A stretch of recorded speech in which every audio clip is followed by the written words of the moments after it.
"25% FCT votes. When this narrative was thrown out there, I felt for the litigants," Sam Kabo says. So why did you feel for the litigants? Are you saying that it doesn't matter? Are you saying this has not been considered in previous elections before now? Okay, I just don't understand how this country will want to operate. That is the truth. So how did you feel for litigants, and why did you feel the way you felt for the litigants? Let's hear this man what he has to say. Sam Kabo, a senior lawyer in Nigeria, has claimed that when the subject of the necessary 25% in the FCT came up, he felt bad for the petitioners who had trusted the story. He claimed that senior solicitors who are well respected misled the petitioners because they lacked legal knowledge. He emphasized that the FCT is intended to be treated equally with all other states in the Federation and is not intended to have a unique status. In an interview with AIT News, he stated its qualities were perverted somewhere along the road, but it was designed to be the federal capital having the status of a state and being governed like any other state. These are the legal and literal works I am familiar with. I felt bad for the litigants when this story was put forward since they apparently believed it. So even within INEC, where there are no solicitors, there was this disagreement on the matter, and they had to call a few people to clarify it because some of them had a different opinion. The public is obligated to hold it dearly and act upon it when some of our senior colleagues who are well respected and recognized for their pedigree throw in a kind of slant. However, I believe that was unjust to the public who are suing. So why are you saying it's not supposed to be like that, like any other state? Because with the narrative we had is that FCT is a conglomerate of all the tribes and states and ethnic groups in Nigeria. Okay, because of the unique nature or the unique status of FCT, it is treated independently. It's assumed that almost every tribe in Nigeria is represented at Abuja. So if you have the popularity in all the states in Nigeria, you should also have similar popularity in FCT. And it was just used to balance. Is it to balance or for affirmation purposes? I think in the electoral process. Okay. So that means that for you to win across all the 36 states, you should also have the same level of victory in FCT before you can be upheld as the president. That is what we thought of.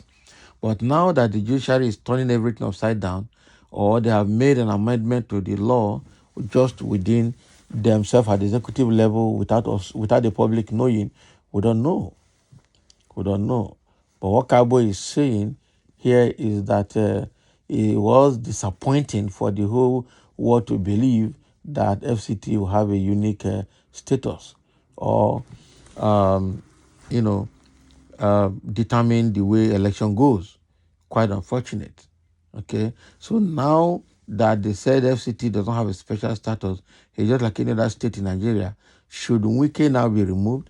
Should they be having their own governor, brought in by election rather than doing an appointment? I don't understand. I really don't understand what Kabo is saying. Okay, so there are a few reactions to what Kabo said here. Somebody said it is a simple matter. On what basis will 25% FCT vote, be compulsory? Is it more important than Lagos or other places? That is the narrative they are putting forward here. Yeah? Okay. Don't show your stupidity in public by narrating what you don't know. Why is it in the Constitution? Can you please answer? Yes. So because it's already in the Constitution, so if it's in the Constitution, why? It's just that the lawyers are trying to interpret it in a different way. but it's in the Constitution. So why is it in the Constitution if that is the case? Eh? The question is, what did the Constitution say? Are we changing it now because it is Peter Obi? Tomorrow will surely come. Let us be careful. Check section 299 of Nigerian Constitution, sir. Come where? Did Peter Obi finish with Atiku? Don't be senseless. Can you imagine? Eh? We have lost all hope in the judiciary. Now every man is on his own. If you know what you can do to survive, do it. Nigeria is a scam. Are you referring to only yourself? But that is it. Nigeria is a scam as we speak. The judiciary has destroyed the hope of the common man in the country. If you have lost hope in the judiciary, why is your party still going to the Supreme Court? Go and sleep. Nigeria is full of judicial chameleons, sitting on the pendulum. It's quite unfortunate, really, really unfortunate that is the state of the country, but that is the truth. God will punish him, sir, because it's Peter Obi. Today, you people are misinterpreting a simple English sentence. Is Nigeria having 37 or 36 states? Who is the governor of Abuja, and what is the capital? Unlike other states, Abuja has a slot for only one senator and 3 members of reps. These are needed for the special status according to Abuja that warrant the use of 25% in at least 24 states and Abuja. So since 1999, when the Constitution was amended, there had been no president declared that did not achieve 25% in Abuja. Why should Tinubu's case be different? Exactly. The problem we have here is money is speaking. Money has exchanged power, and so the judiciary have lost their integrity and personality. And now it's a case of he who pays the piper dictates the tone. So the politicians paying the judiciary are dictating the tone. That is what we say here. So you should be talking about Atiku and not Obi. Obi came third, or you forgot. Can you imagine? How did Obi come third? Did Obi come third by counting the vote, or by INEC interpolation and positioning? That is it. The votes were not counted. So how did Obi come third?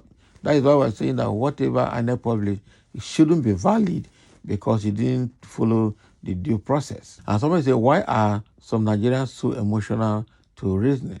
How can you agree with anybody that one state of the federation, that one state of the federation will decide the fate of all others? Please let us stop this nonsense and concentrate on the governor. So if that's what the Constitution says, it should be upheld. And if it's going to be changed, then application should be filed in for amendment to amend it. But not that it is there and you are not giving it recognition. So it could be there. It means if the purpose is not being achieved, then the next thing you should do is to change it. But don't remove it now because it's involving someone else. It might be you tomorrow. So thank you for listening, and let's have your comment.